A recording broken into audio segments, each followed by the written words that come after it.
تیسری ملاقات ہے تو ایسا نہیں ہونا چاہیے. عموماً یہاں پر ایک انریٹن سا قانون ہے کہ پہلی ملاقات میں آپ ایک خاص حد سے آگے نہیں جاتے, بس معیوب سمجھا جاتا. وہ کوئی پرانی کہاوت ہے کہ ایسا طوائفیں کرتی ہیں. تو اس لیے عموماً جو کچھ رکھ رکھاؤ والی خواتین یا لڑکیاں ہیں وہ اس بات کی احتیاط کرتی ہیں, اور مرد بھی اس بات کو ملحوظ خاطر رکھتے ہیں. لیکن اس کے بعد اگر کبھی کوئی خاتون شرما کی, یا فطرت تو ہے, صنف نازک ہے, تو وہ اگر ایسا کہہ جائے تو وہ بھی پچھتاتی ہے کہ اب پوری ڈیٹ ضائع ہو گئی, میرے منہ سے کیسے نکل گیا. اور مرد بھی ایک دفعہ ایک جیسچر کے بعد, ایک ایڈوانسمنٹ کے بعد, جب اسے سگنل ملتا ہے تو وہ ریٹریٹ کرتا ہے اور بات ختم ہو جاتی ہے. جیسا کہ میں نے یہ ایک تاثر سا دیا کہ اس میں کچھ نقصان بھی ہیں. ایسے قوانین کی موجودگی میں مرد جو ہیں وہ اس حد تک محتاط ہو گئے ہیں, خفیف سے اشارے پر بھی وہ اپنے آپ کو پیچھے کر لیتے ہیں. لہٰذا اب ان کے اوپر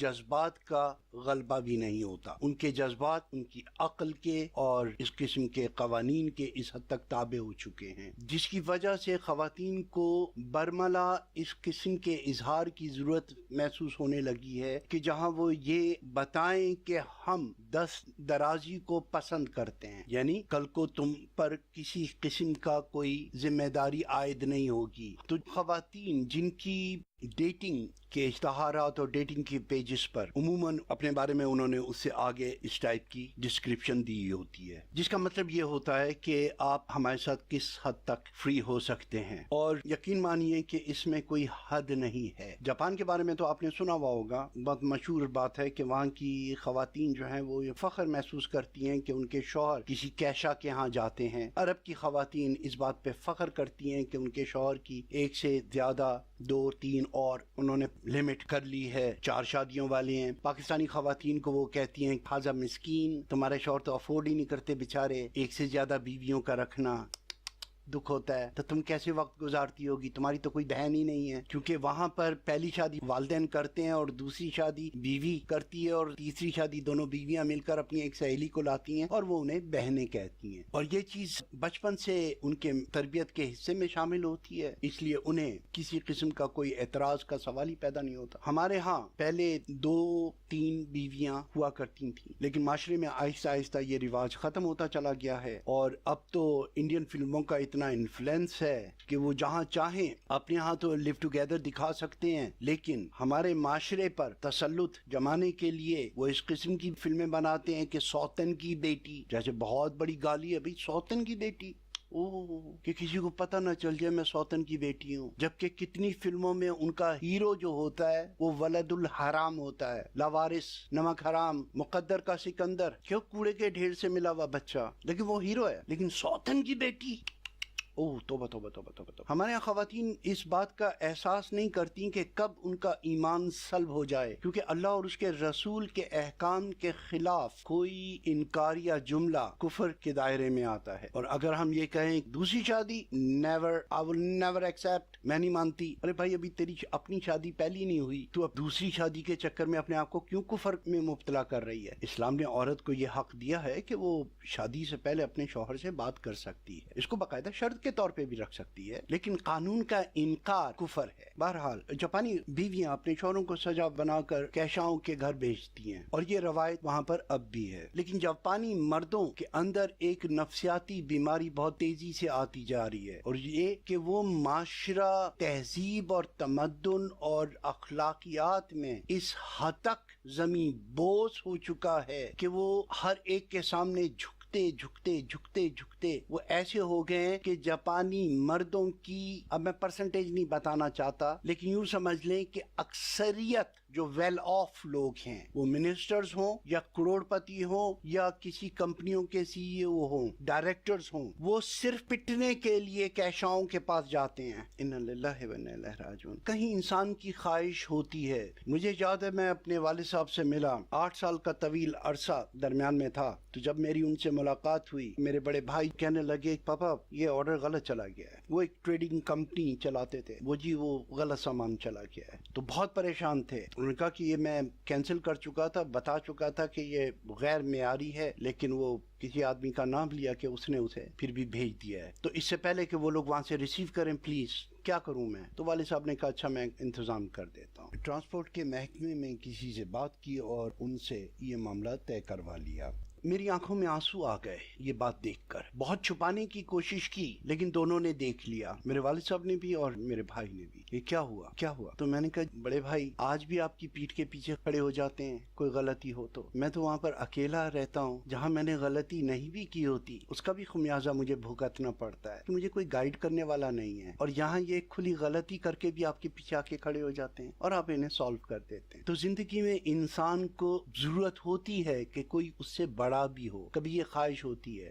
آپ جتنی خواتین مجھے سن رہی ہیں بیٹا, میں آپ لوگوں کو یقین دلاتا ہوں, وہ کوئی قسم ہو آپ مجھے کہیے, میں حلفیہ بیان کرتا ہوں کہ یہ جو فلموں میں اور ڈراموں میں ایک کہنا ماننے والا, ہمارے اشاروں پہ چلنے والا, میری ایک ایک ادا پر فدا ہو جانے والا اس قسم کے شوہر کا تصور ہے, خدا کی قسم اس کے ساتھ ایک ہفتہ نہیں نکال سکو گی, اسے کہ یہ فطرت میں نہیں ہے. آپ کو اپنی جیسی ایک داڑھی مونچھوں والی عورت نہیں چاہیے. جی بی بی جی بیگم صاحبہ فرمائیے جی کہاں جانا ہے جی, آ جائیں جی بیٹھ جائیں جی. نفرت ہو جائے گی سیکنڈوں میں اس سے. اور بالکل اسی طرح سے یہ جو لڑکے بائکرز ہیں, ان کے پاس موٹر سائیکلیں ہیں, ان کا دل کرتا ہے اوے میرے ساتھ بھی ایک چمڑے کا سوٹ پہنی ہوئی لڑکی میرے ساتھ ایسے پیچھے سے چپی ڈال کے بیٹھی ہوئی ہو, بیچ پر میرے ساتھ والی بال کھیل رہی ہو, میرا سارا کالج دیکھے اسے, کیسی لڑکی ہے میرے ساتھ. وہ ایسی لڑکی کے ساتھ بیوی کے طور پر ایک دن نہیں گزار سکتا کہ یار وہ لڑکی بڑی بولڈ ہے.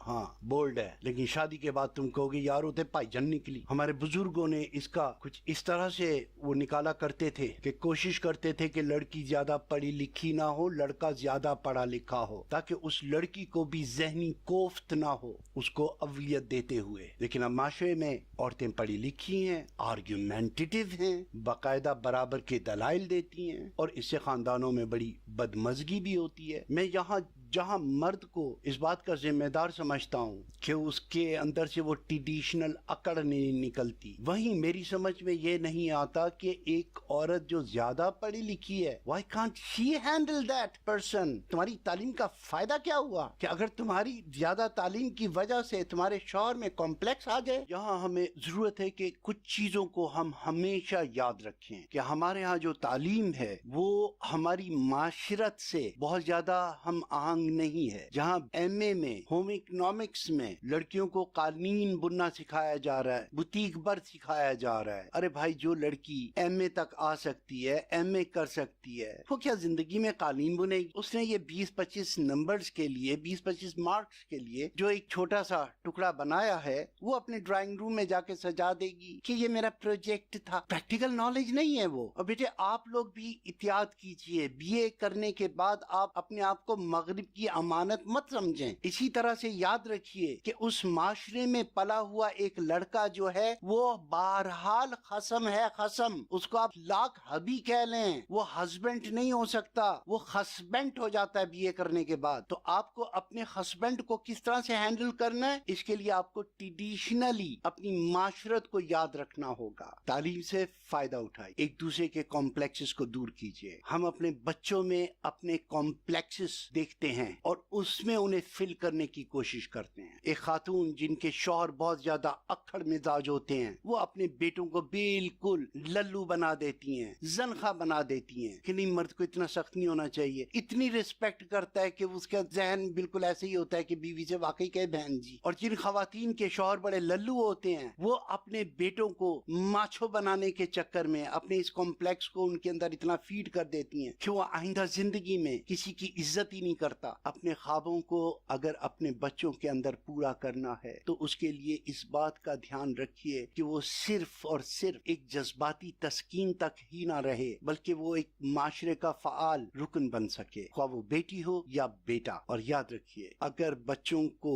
انصاف دیں گے تو وہ آگے چل کر ایک منصفانہ زندگی بھی گزارنا سیکھیں. بیٹا بیٹی, بڑا چھوٹا, یہ میرا فیوریٹ, وہ پاپا کا فیوریٹ, اس قسم کے کمپلیکسز بچوں کو مت دیجیے. انصاف کیجئے، چھوٹے سے چھوٹے پیمانے پر بھی انصاف۔ ابھی آپ کا موڈ ٹھیک ہے، آپ بچے کی 10 بدتمیزیاں برداشت کر رہے ہیں، اب آپ کا موڈ خراب ہے تو آ کے صوفے پہ زور سے کیوں بیٹھا دو، اس بات پہ پھڑک گئے۔ نہیں، جو غلط ہے وہ غلط ہے، جو صحیح ہے وہ صحیح ہے۔ بچے کے ایک کارنامے سے اس کی 5 غلطیوں کو ہدف مت کیجئے، یا اس کی 10 غلطیوں کی وجہ سے اس کے ایک کارنامے کا انعام دینے سے مت رکیے۔ اچھائیوں کو برائیوں سے مائنس نہیں کیا جا سکتا، برائیوں کو اچھائیوں سے مائنس نہیں کیا جا سکتا۔ جہاں بچہ صحیح ہے وہاں صحیح ہے، جہاں غلط ہے وہاں غلط ہے۔ اپنے موڈ کی وجہ سے نہیں، اس کی غلطی اور اس کے کارنامے کے مطابق اس کے ساتھ ہینڈل کیجئے پلیز۔ اسی طرح سے بچوں کی تربیت میں ہے کہ جی لڑکیوں کو کانفیڈنٹ ہونا چاہیے۔ دیکھ لو آج عدالتوں میں کانفیڈنٹ ہونے کی سزا، کتنی طلاقیں ہو رہی ہیں، کیوں کہ لڑکی کو تو سکھا دیا ہے کہ بیٹا دس از یور رائٹ، لیکن لڑکے کو گیو اپ نہیں سکھایا۔ میری ایک شاگرد تھیں تو پیچھے بچے شور کر رہے تھے، تو انہوں نے کہا کہ دیکھو یہ بال ہے، میں نے کہا تھا نا تمہیں کہ آدھا گھنٹہ بھائی کھیلے گا، آدھا گھنٹہ تم کھیلو گی۔ تو انہوں نے کہا بھائی مجھے نہیں دے رہا، کہ جاؤ جا کے لے کر آؤ، اب یہ تمہارا ٹائم ہے، بولو اس سے۔ اور سنو، ڈرنے کی ضرورت نہیں ہوتی ہے، لڑکیوں کو کانفیڈنس ہونا چاہیے۔ اچھا وہ شاید مجھے سنا رہی تھی یا کچھ امپریشن دے رہی تھی، ان تعلیمات سے کچھ حاصل کر رہی ہیں، اپنے بچوں کو بڑا کانفیڈنس دے رہی ہیں۔ تو میں نے ان سے کہا، میں رک جاؤ، ڈونٹ ڈو دس، اس بچی کو مت سکھاؤ، بیٹے کو بلاؤ اور اس کو سکھاؤ کہ آدھا گھنٹہ ہوتا ہے، اس کے بعد چھوٹی بہن کا حق ہے، یہ حق ادا کرو، اس کو دو، کیونکہ یہ بہت ضروری ہے۔ وہ لڑکی اگر اس کے پاس جاتی ہے، وہ لڑکا مکہ مار دیتا اس کے منہ پہ کہ جا دفع ہو، میں نہیں دیتا، کیا کر لے گی تو میرا۔ لیکن جب لڑکے کو یہ چیز سکھا دی گئی کہ بیٹا آپ اپنے مضبوط ہونے کا، آپ اپنے بڑے ہونے کا ناجائز فائدہ نہیں اٹھا سکتے۔ اسی طرح سے ہمیں مردوں کو عورتوں کے اور خواتین کے حقوق سکھانے ہیں کہ حقوق کی بجاوری کیا ہے۔ لیکن کیا ہو رہا ہے، مردوں کو کچھ سکھایا نہیں جا رہا، لڑکیوں کو سکھایا جا رہا ہے کہ اپنا حق چھین نہ جانو۔ جن لوگوں کو میری یہ بات بری لگے وہ تھوڑی دیر اس پر سوچیں۔ ہمارے ہاں عورتوں کی نہیں، مردوں کی تربیت کی ضرورت ہے، حقوق سکھانے کی ضرورت نہیں ہے باخدا، نہ عورت کو نہ مرد کو، صرف فرائض سکھائیے۔ کس کو اپنی ضرورت نہیں معلوم، حقوق وہ سکھائے نہیں جاتے، صرف فرض سکھائے جاتے ہیں، اس لیے کہ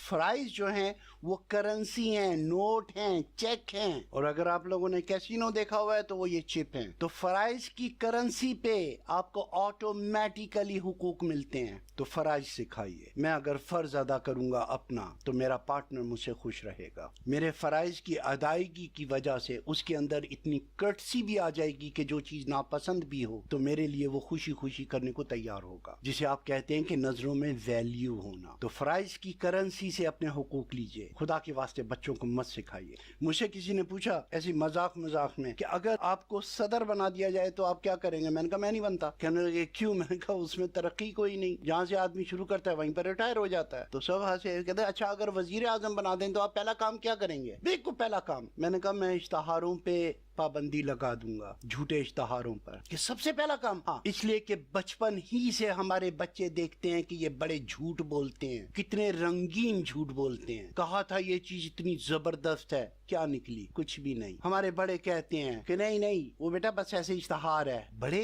جھوٹ بولتے ہیں ٹی وی پہ آ کے، پھر یہی بچے جب بڑے ہو کے لیڈر بھی بن جاتے ہیں تو عدالتوں میں جا کے کہتے ہیں کہ جناب وہ اسمبلی میں میرا بیان وہ تو سیاسی بیان تھا، یعنی میں آن ریکارڈ جو جھوٹ بول کر آیا ہوں وہ سیاسی بیان تھا، وہ جی آپ نے جو جلسے میں کہا، یہ جو وعدے کیے، وہ یار وہ تو سیاسی وعدے تھے، اور عدالت تک اس کو ہضم کر لیتی ہے۔ یعنی اتنا جھوٹ بولنا تو آپ کا حق ہے بھائی، صحیح ہے۔ نو ونڈر کہ بچوں کے ذہن میں یہ بات آتی ہے کہ نہیں سیاستدان جھوٹے ہوتے ہیں، لیڈر جھوٹے ہوتے ہیں، ہمیں لیڈ کرنے والا آدمی جھوٹ بولتا ہے۔ اور یہ سچ اور جھوٹ آپ نے صرف اور صرف کرکٹرز تک رکھا ہوا ہے، کیونکہ وہاں پر آپ کی میچ فکسنگ ہوتی ہے کہ جی آپ نے پریس سے کیوں کام کیا، آپ نے وہاں پر جا کر وہ فلانا مشروب پی لیا تھا، یا آپ وہاں پر جا کر کلب میں گئے تھے۔ یہ صرف کرکٹرز کے لیے؟ اسلامی جمہوریہ پاکستان کے لیڈر وائٹ ہاؤس میں گلاس کھاتے آپ کو نظر نہیں آتے؟ لیکن یہ پابندی کرکٹرز پر ہے کہ تم نے بورڈ کے ساتھ یہ بدتمیزی کی، تم نے بورڈ کی فلانی بات نہیں مانی۔ ارے بھائی وہ کرکٹر ہے، اخلاقیات کا پروفیسر نہیں۔ خود ہی کہتے ہو فاسٹ بالر کے اندر ایگریسونیس ہونی چاہیے، تو یہ ایگریسونیس اس کے لہجے میں بھی ہوگی۔ لیکن اگر اس قسم کے